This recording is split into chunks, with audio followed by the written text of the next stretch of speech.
नमस्कार, PSP किचनमध्ये आपलं स्वागत आहे. तर मी आज टोमॅटोचे पराठे बनवणार आहे. तर मी 10-20 मिनिट ह्याला शिजवून घेतलेलं आहे. तर आता थंड झाल्यावर याच्यावरचं साल काढून घ्यायचे आणि बारीक फोडी करून याची पेस्ट तयार करून घ्यायची.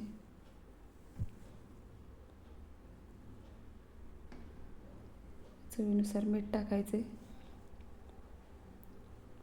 पेस्ट तयार झालेली आहे. ते काही भांड्यामध्ये काढून घ्यायचे. आता सर्व साहित्य याच्यामध्ये टाकून घ्यायचे. थोडासा ओवा, धने पावडर घेतलेला आहे, हळद घ्यायची, लाल तिखट, जिरे पावडर टाकलेला आहे, लसूण पेस्ट टाकायचे.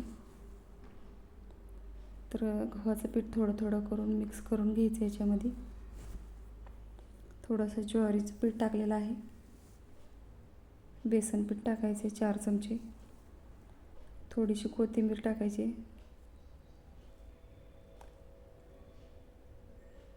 थोडंसं तूप टाकलेलं आहे मी 2 चमचे. तर आता सर्व मिक्स करून पीठ मळून घ्यायचे.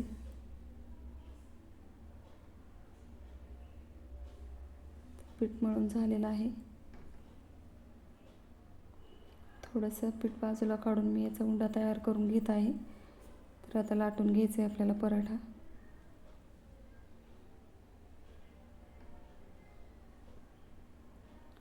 तर मी याच पद्धतीने सर्व पराठे लाटून घेणार आहे.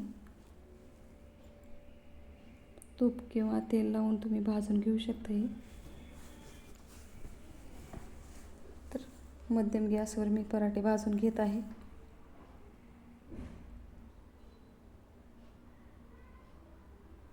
तर दोन्ही बाजूला तेल लावून पराठे भाजून घ्यायचे.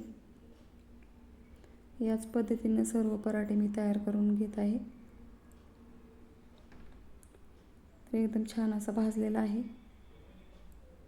तर सर्व पराठे तयार झालेले आहेत. दह्यासोबत तुम्ही खाऊ शकता. माझ्या चॅनलला सबस्क्राईब करा, लाईक करा, शेअर करा. व्हिडिओ बघितल्याबद्दल धन्यवाद.